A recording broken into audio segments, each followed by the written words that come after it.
10 লাখ টাকা পর্যন্ত সঞ্চয়পত্র ক্রয় ও মেয়াদি আমানত এফডিআর রাখার ক্ষেত্রে আয়কর রিটার্ন দাখিলের বিষয়ে ছাড় দিয়েছে সরকার। একই সঙ্গে 20 লাখ টাকার বেশি ঋণ নেওয়ার ক্ষেত্রে আয়কর রিটার্ন দাখিল বাধ্যতামূলক করা হয়েছে। সম্প্রতি আইন, বিচার ও সংসদ বিষয়ক মন্ত্রণালয় থেকে এ বিষয়ে একটি গ্যাজেট প্রকাশ করা হয়েছে।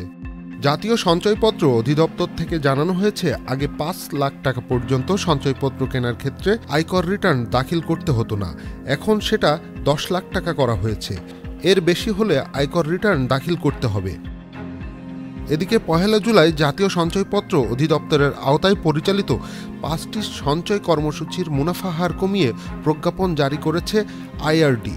স্কিমের ধরন অনুযায়ী নতুন মুনাফা হার 11.82% থেকে 11.98% পর্যন্ত করা হয়েছে।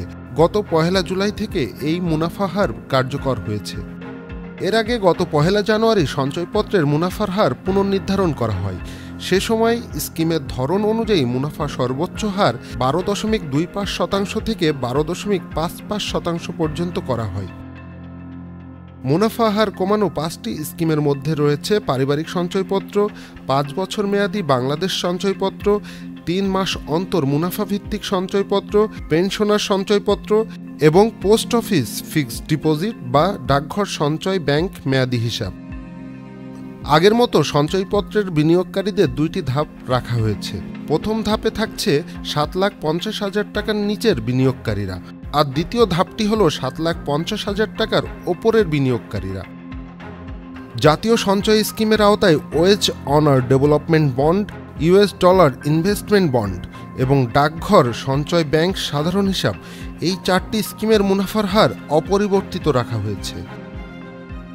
Mahbub Morshed, channel I online. Bundle থাকলে প্রতি সেনমানিতে টাকা বাঁচবে। বিকাশ সেনমানি বান্ডেল কিনে জিতুন প্রতি লেনদেনে।